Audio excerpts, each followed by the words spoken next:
Dámy a páni, dobrý deň. Vítam vás u dnešného podcastu odborového zväzu Drevo, lesy, voda s našou ekonomkou Martinou Megovou. Dobrý deň.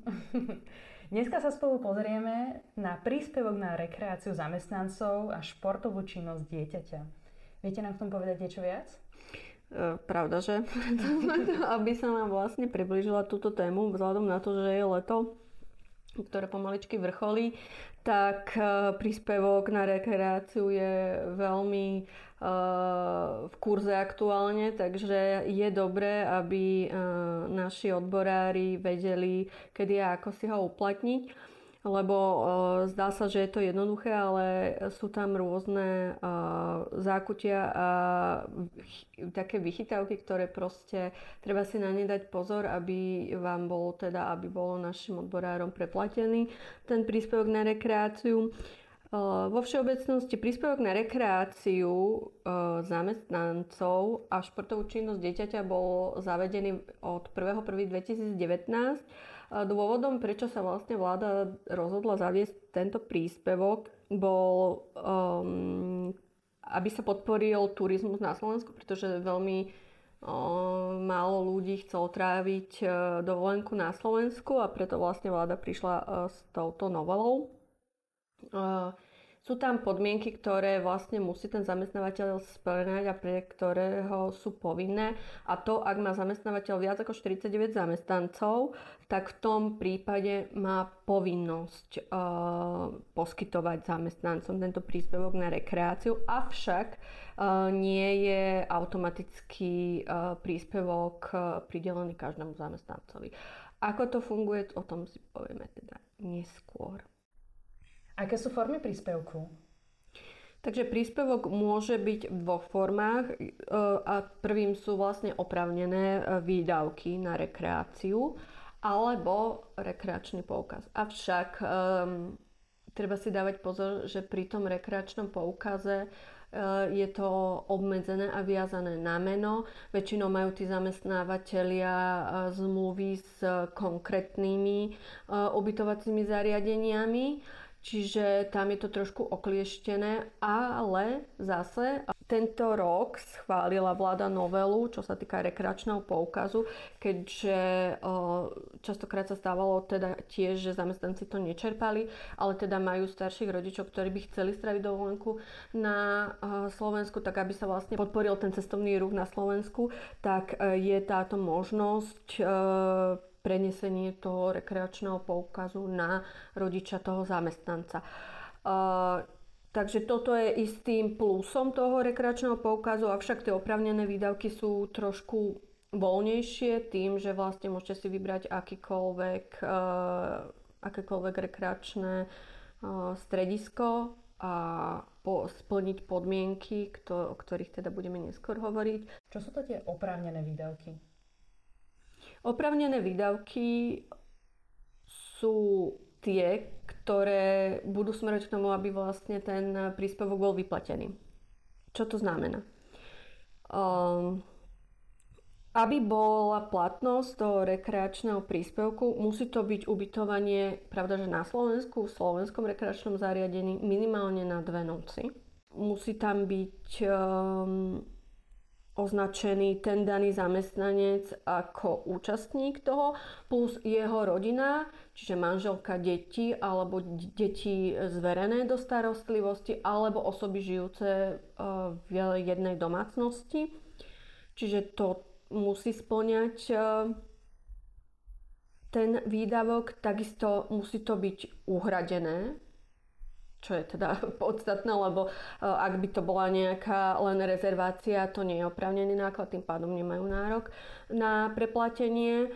Zamestnanec môže za jeden kalendárny rok požiadať o príspevok na rekreáciu len u jedného zamestnávateľa, ak náhodou pracuje u ďalších.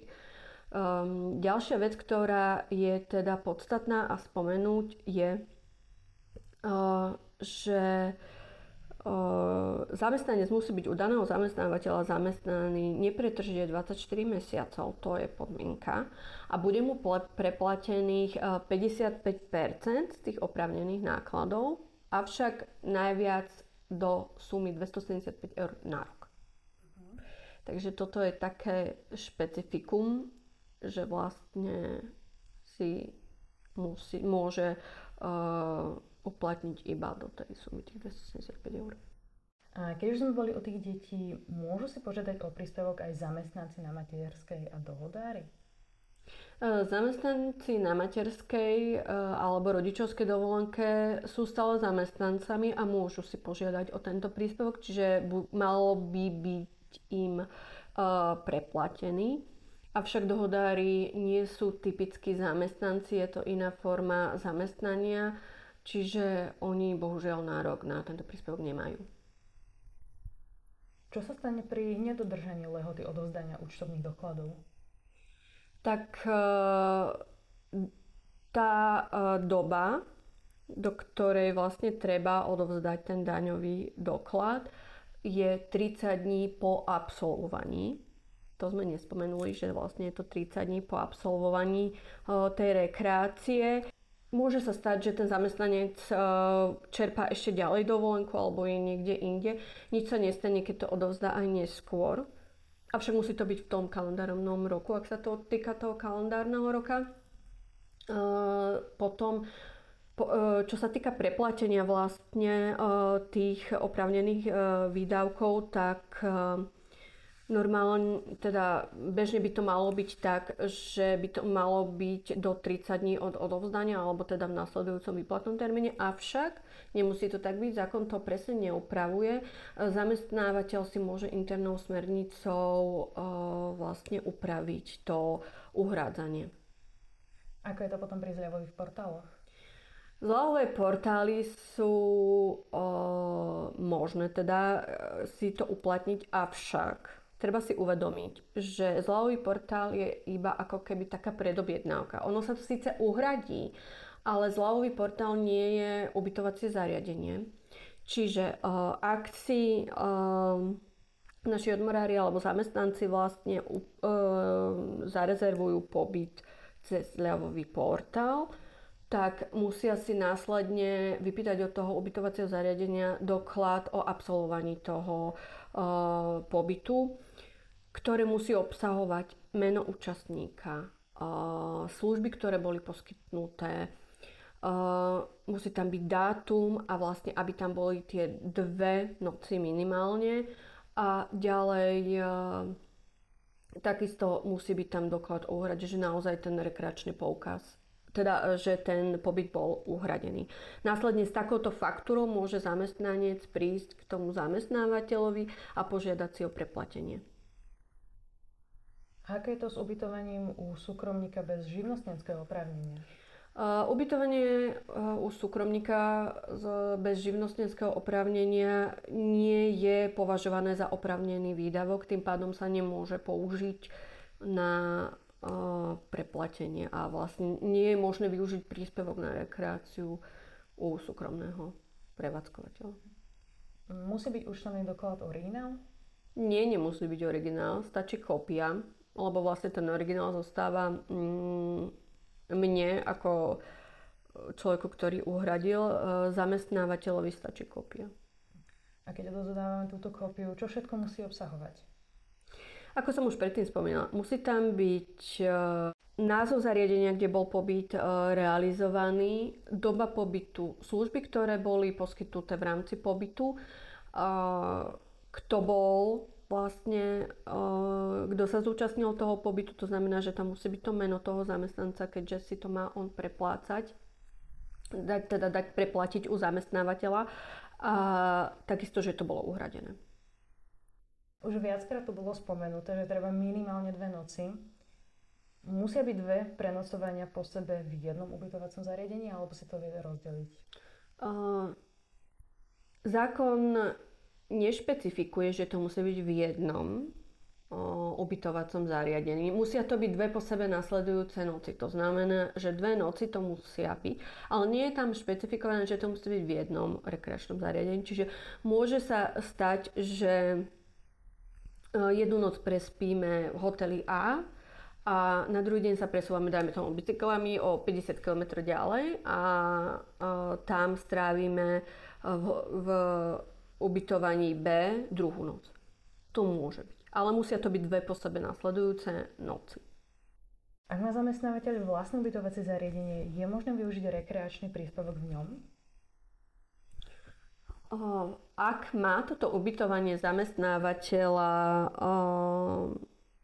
predmete podnikania aj rekreačné ubytovacie služby, tak pri splnení podmienok, ktoré treba teda, aby to bolo uznané, tak áno, môže to byť aj v vlastnom rekreačnom stredisku, avšak teda, aby to bolo, lebo ide nám o to, aby sa podporoval cestovný ruch na Slovensku, teda musí to byť riadne ubytovacie zariadenie, ktoré má na to oprávnenie podľa zákona.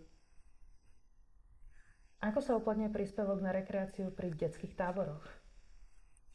Takže od 1. januára 2020 sa vláda rozhodla rekreačný príspevok rozšíriť aj na detské tábory.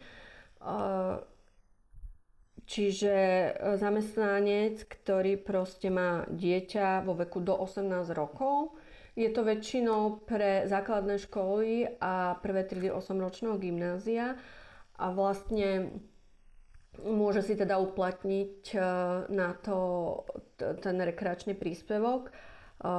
Avšak musia to byť zariadenia, ktoré spĺňajú vlastne podmienky, čiže sú zaradené do zoznamu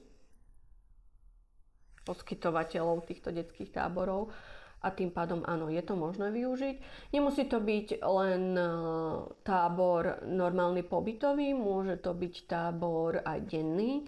A opäť tu platí, že vlastne budú preplatené 55% z ceny, najviac však do 275 eur ročne. Spomínali ste, že zamestnávateľia, ktorí majú viac ako 49 zamestnancov, tak majú povinné tieto príspevky. Ako to je u menších zamestnávateľov? U zamestnávateľov, ktorí majú menej ako 49 zamestnancov, to nie je povinné. Zákon to teda nedáva za povinnosť zamestnávateľovi. Avšak je na dobrovoľnosti toho zamestnávateľa, či chce svojim zamestnancom, ktorí teda pracujú nepretržite 24 mesiacov, poskytovať tento príspevok na rekreáciu. Takže áno, aj taký zamestnávateľ, ktorý má menej, môže. Nemusí, ale môže. Ďakujem krásne, že ste sa dnes u nás zastavili a viac ste nám porozprávali o tomto príspevku. Určite to mnohým pomohlo na tieto letné dovolenkové obdobia. A ak ste sa to dozvedeli už po dovolenke, tak dúfam, že využijete tento príspevok budúci rok. Ja vám ďakujem krásne za sledovanie a prajem pekný deň. Pekný deň. Dovidenia. Dovidenia.